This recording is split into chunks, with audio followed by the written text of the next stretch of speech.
Point ఏదో ఉంది. దాదాపు 40% జనాభా తెలంగాణ ప్రాంతంలో ఉంది. కనుక బడికి పోయే పిల్లల సంఖ్యలో కూడా మొత్తం రాష్ట్రంలో పోయే పిల్లల సంఖ్యలో కూడా దాదాపు 40% తెలంగాణలో ఉండాలి. కానీ ఇప్పటి లెక్కల ప్రకారం కూడా 98-99 లెక్కల ప్రకారం కూడా 30-31% మించి లేదు. ఎన్నడూ కూడా 30% దాటలేదు. అది అంటే 30% లిటరసీ మధ్య 30% ఎన్రోల్మెంట్ ఉన్నప్పుడు తెలంగాణ ప్రాంతంలో అక్షరాస్యత ఎట్లా పెరుగుతుంది? దాని గురించి ఎవరు ఇంతవరకు పట్టించుకోలేదు. ఇది స్కూల్ ఎడ్యుకేషన్ సంగతి. కాలేజెస్కి వస్తే గవర్నమెంట్ ఏడు పొందే కాలేజీలు మొత్తం తీసుకుంటే కాలేజీలు ఎన్నున్నాయి లెక్క కాదు. ఒక కాలేజీలో 1000 సీట్లు ఉంటే ఇంకో కాలేజీలో 100 సీట్లే ఉండొచ్చు. కాలేజీ సంఖ్య కాదు. ఈ మొత్తం కాలేజీల పైన ప్రభుత్వం పెట్టే ఖర్చు ఎట్లా అవుతుందని లెక్కలు తీస్తే ఒక్క గుంటూరు జిల్లా తీసుకుంటే ఆ జిల్లాలో ఉండే గవర్నమెంట్ ప్రైవేట్ కాలేజీల పైన పెట్టే మొత్తం ఖర్చు మొత్తం తెలంగాణ ప్రాంతంలో పెట్టే ఖర్చుతో సమానం ఉంటుంది. తెలంగాణ ప్రాంతానికి 20-25% ఎక్స్పెండిచర్ కూడా కాలేజ్ ఎడ్యుకేషన్ పైన అయ్యే ఖర్చులో తెలంగాణ ప్రాంతానికి దక్కడం లేదు. ఇక యూనివర్సిటీస్కి వస్తే ఇంకా చాలా కొట్టొచ్చినట్టు కనబడుతుంది. ఈరోజు రాష్ట్రంలో 21 విశ్వవిద్యాలయాలు లేక విశ్వవిద్యాలయాల ప్రతిపత్తిగా సంస్థలు అంటే డీమ్డ్ యూనివర్సిటీస్, యూనివర్సిటీ స్టేటస్ గల ఇన్స్టిట్యూషన్స్ గా 21 ఉన్నాయి. అందులో కొన్ని రాష్ట్ర ప్రభుత్వాన్ని, కొన్ని కేంద్ర ప్రభుత్వాన్ని, కొన్ని స్వయం పోషకం అన్ని ఉన్నాయి. ఏదైతే విద్యా సంస్థలు 21 ఉన్నాయి. ఈ 21 సంస్థలు ఎక్కడున్నాయి, ఏ ప్రాంతాల్లో ఉన్నాయంటే కోస్తా జిల్లాల్లో 3 ఉన్నాయి, రాయలసీమలో 7 ఉన్నాయి. రాయలసీమలో 4 జిల్లాలకు 7 విశ్వవిద్యాలయాలు ఎవరికి ఈర్ష్యలేదు, సంతోషమే. రాజధానిలో 10 ఉన్నాయి. మొత్తం తెలంగాణలో ఒక్కటే ఉంది, జస్ట్ 1. ఇందులో దీనికి ఒక చరిత్ర కూడా ఉంది. కొన్ని ప్రాంతీయ విశ్వవిద్యాలయాలు, కొన్ని రాష్ట్ర స్థాయి విశ్వవిద్యాలయాలు, కొన్ని కేంద్ర విశ్వవిద్యాలయాలు. సరే, ఆంధ్ర యూనివర్సిటీ, నాగార్జున, కాకతీయ, ఉస్మానియా, వెంకటేశ్వర, నాగద ప్రాంతీయ విశ్వవిద్యాలయాలు. కానీ రాష్ట్ర స్థాయి గల విశ్వవిద్యాలయాలు కూడా ఉన్నాయి. సాంకేతిక విశ్వవిద్యాలయం, technological university, agriculture university, Telugu university, open university, health university, ఇవన్నీ మొత్తం స్టేట్కు సంబంధించినవి. జవహర్లాల్ నెహ్రూ టెక్నాలజికల్ యూనివర్సిటీని మొదట్లో స్థాపించినప్పుడు వరంగల్లో స్థాపించారు. 6 మాసాల్లో దాన్ని హైదరాబాద్కు షిఫ్ట్ చేసిండ్రు.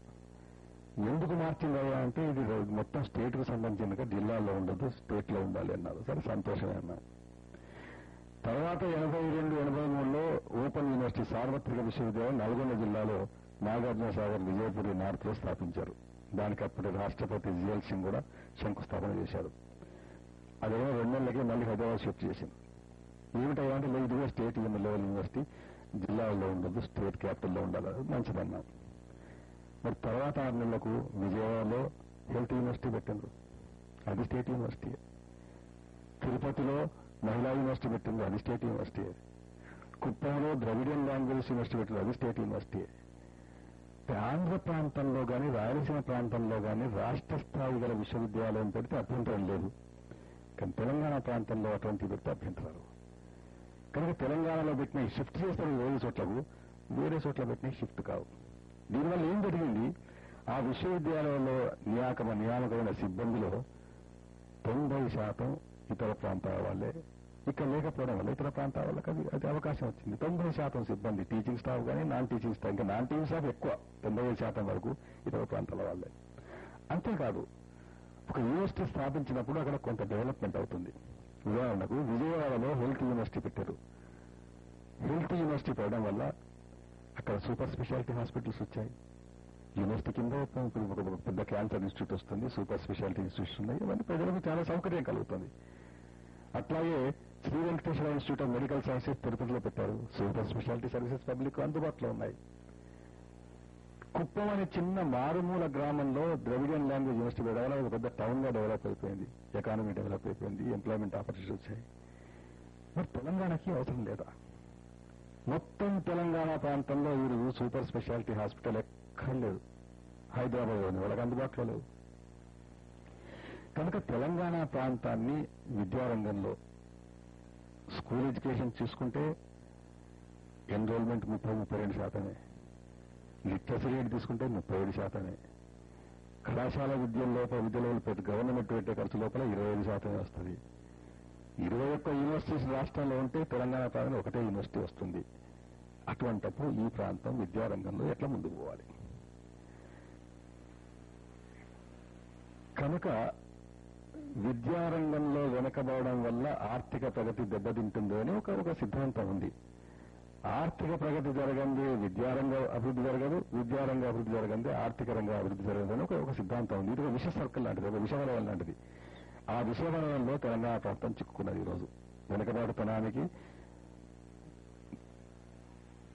విద్యారంగం కారణమైంది, విద్యారంగంలో వెనకబాటుతనానికి ఆర్థిక రంగం కారణమైంది. ఇందులోకి వెళ్ళి బయటపడాలి అంటే అక్షరాస్యత రేటును మరి ఎంత పర్సెంట్ పెంచాలి? 100% తీసుకుపోతా అంటున్నారు. వచ్చే 5 ఏళ్లలో విజన్ 2020 ద్వారా వచ్చే 5 ఏళ్లలో 100% చేస్తామంటున్నారు. వీళ్ళు 44 ఏళ్లలో 37% రాలేకపోయినారు. వచ్చే 15 ఏళ్లలో 20 ఏళ్లలో 100% ఎట్లా పోతారు? అది ప్రశ్న.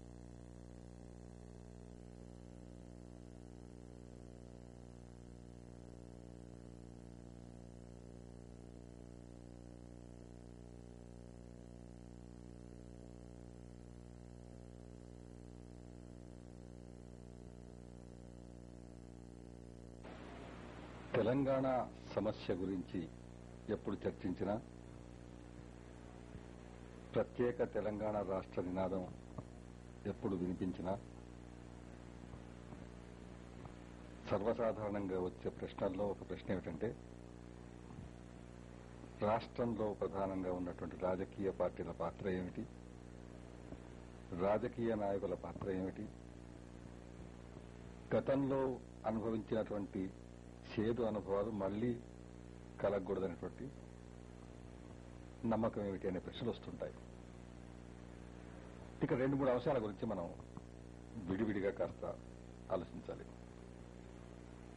ఒకటి, రాజకీయ పార్టీల పాత్ర ఏమిటి? ఈ గత 40 ఏళ్లలో 44 ఏళ్లలో రాజకీయ పార్టీల పాత్ర ఏమిటంటే, రాజకీయ పార్టీల పాత్ర ఏమిటి అనేది ప్రజల దృష్టిలో ఎట్లా ఉంది అంటే, ఈరోజు ఆంధ్రప్రదేశ్లో ఉండే సామాన్య ప్రజానీకం తెలంగాణ సమస్య చర్చకు వచ్చినప్పుడు వాళ్ళ దృష్టిలో రాజకీయ పార్టీల యొక్క ఇమేజ్ ఏమిటి అనేదే ముఖ్యమైనది. సర్వసాధారణంగా ఉన్నటువంటి ఆ ప్రజల్లో ఉన్నటువంటి అభిప్రాయం ఏంటంటే,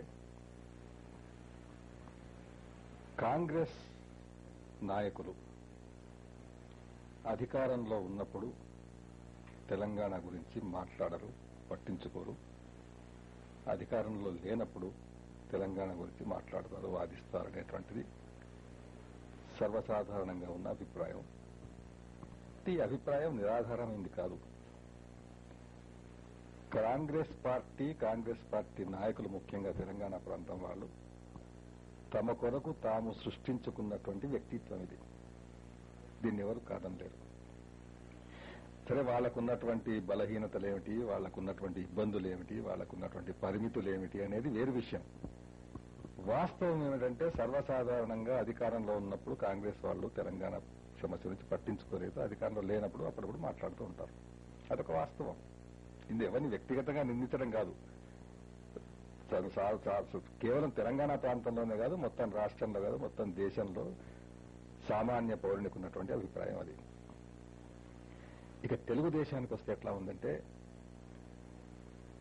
తెలంగాణ ప్రాంతపు నాయకులు, ఈ పార్టీ నుంచి వచ్చినటువంటి నాయకులు అధికారంలో ఉన్నప్పుడు తెలంగాణ గురించి మాట్లాడరు, అధికారంలో లేనప్పుడు కూడా మాట్లాడరు అనేది జనరల్ ఇంప్రెషన్. అది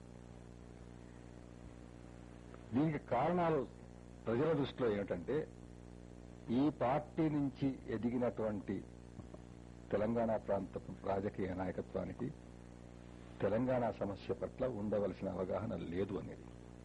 అది కొంతవరకు వాస్తవమైంది, దాన్ని పూర్తిగా కాదనలేము. అంటే అందరూ అనడం లేదు, కొందరు ఉన్నారు, కొందరికి అవగాహన ఉంది, కానీ చాలా తక్కువ సంఖ్యలో ఉన్నారు. సర్వసాధారణంగా తెలంగాణ సమస్య పట్ల అవగాహన లేని వాళ్లే ఉన్నారు కనుక వాళ్ళు అధికారంలో ఉన్నా కానీ అధికారంలో లేకపోయినా కానీ తెలంగాణ గురించి మాట్లాడేటువంటి ఇంకా సందర్భం